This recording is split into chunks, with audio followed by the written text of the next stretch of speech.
Tonton video ini sampai selesai agar Anda tidak gagal paham.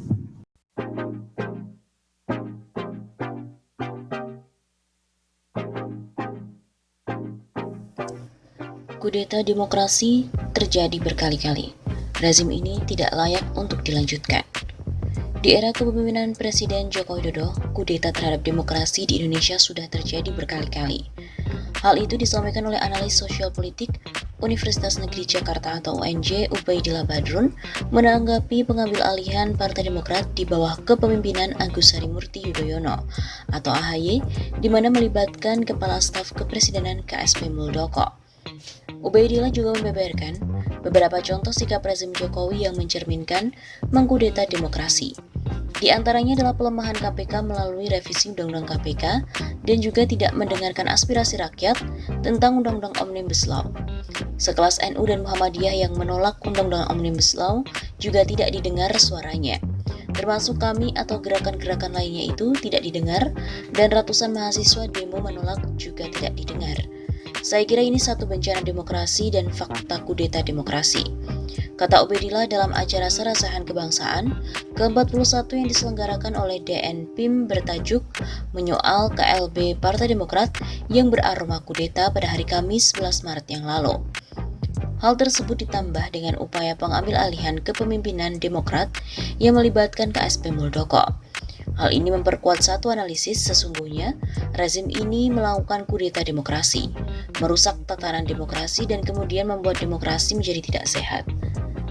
Masih kata Ubaidillah, berdasarkan studi tentang demokrasi, dinamika politik partai, banyaknya kasus yang terjadi dianggap bahwa rezim sudah tidak layak untuk dilanjutkan dalam tata kelola negara.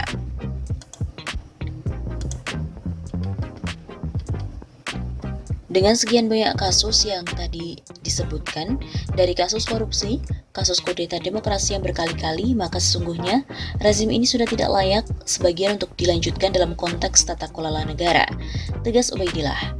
Untuk kasus Demokrat, bila berlanjut hingga ke meja hijau, maka sama saja mempertontonkan satu kejahatan demokrasi.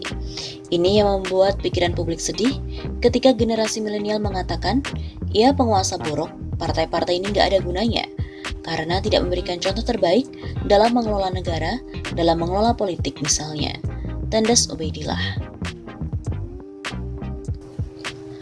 Selain itu, Ketua Umum PBB Partai Bulan Bintang Yusril Iza Mahendra juga mempertanyakan pernyataan dari mantan Wakil Presiden Yusuf Kala terkait dengan mandeknya demokrasi yang bisa membuah sebuah pemerintahan runtuh. Yusril berpandangan pernyataan JK, jika demokrasi tidak jalan, pemerintah akan jatuh. Bisa berbanding terbalik. Jika demokrasi tidak jalan, pemerintah akan jatuh. Begitu kata Yusuf Kala. Tetapi bisa juga terjadi sebaliknya. Jika demokrasi dijalankan, negara yang akan runtuh. Ujar Yusril. Menurut pakar hukum tata negara itu bukan hanya pemerintahan yang akan jatuh. Jika sistem demokrasi di Indonesia tetap seperti ini, negara juga bisa runtuh. Persoalan mendasarnya adalah demokrasi yang bagaimana yang akan dijalankan. Dari dulu, kita berdebat tidak habis-habisnya tentang konsep demokrasi. Bongkar pasang konsep nggak selesai-selesai. Sistem dan rincian pelaksanaan pemilu 5 tahun sekali bongkar pasang. Sistem kepartaian juga begitu. Pemerintahan daerah juga sama. Bongkar pasang tidak selesai. Yusril juga menambahkan, pengelolaan kekayaan negara antara pusat dan daerah juga sama. Terus-menerus dibongkar pasang, sehingga konsep demokrasi akhirnya menjadi permainan kekuasaan untuk melanggengkan kekuasaannya sendiri. Siapa kuat, dia menang dan berkuasa. Siapa lemah akan kalah dan tersingkir.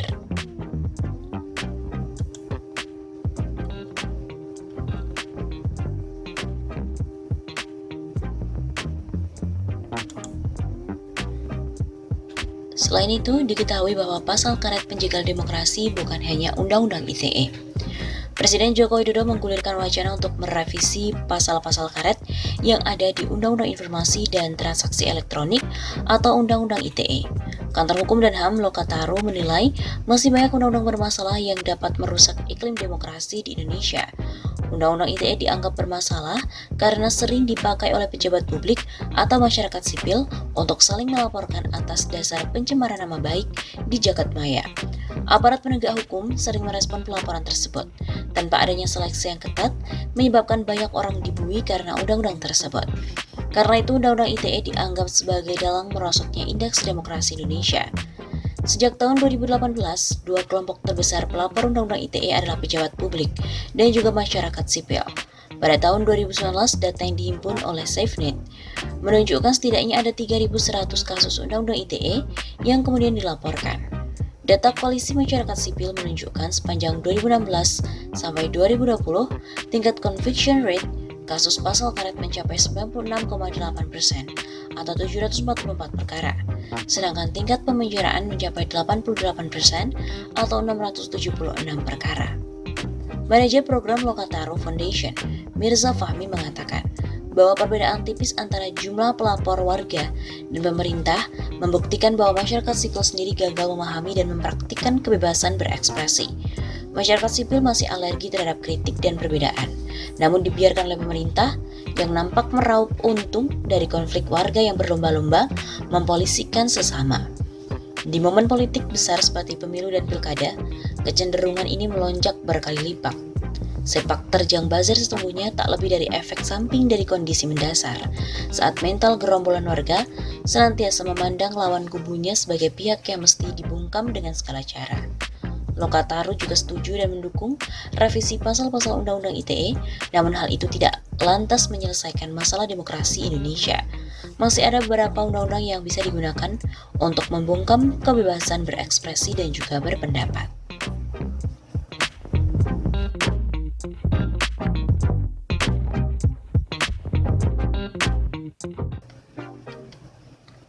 Dengan sekian banyak kasus yang tadi disebutkan, dari kasus korupsi, kasus kudeta demokrasi yang berkali-kali, maka sesungguhnya rezim ini sudah tidak layak sebagian untuk dilanjutkan dalam konteks tata kelola negara, tegas Ubaidillah. Untuk kasus Demokrat, bila berlanjut hingga ke meja hijau, maka sama saja mempertontonkan satu kejahatan demokrasi.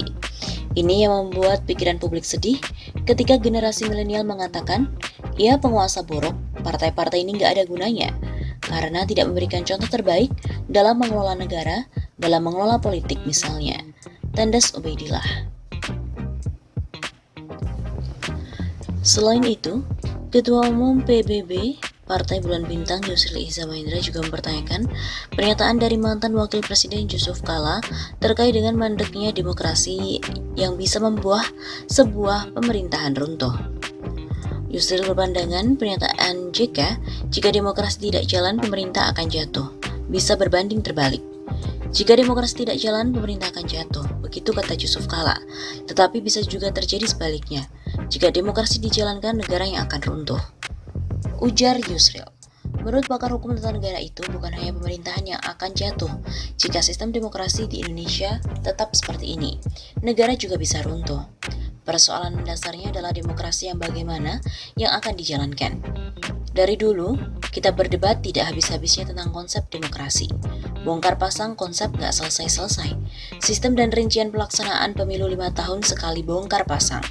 Sistem kepartaian juga begitu. Pemerintahan daerah juga sama. Bongkar pasang tidak selesai. Yusril juga menambahkan, pengelolaan kekayaan negara antara pusat dan daerah juga sama, terus-menerus dibongkar pasang, sehingga konsep demokrasi akhirnya menjadi permainan kekuasaan untuk melanggengkan kekuasaannya sendiri. Siapa kuat, dia menang dan berkuasa. Siapa lemah akan kalah dan tersingkir.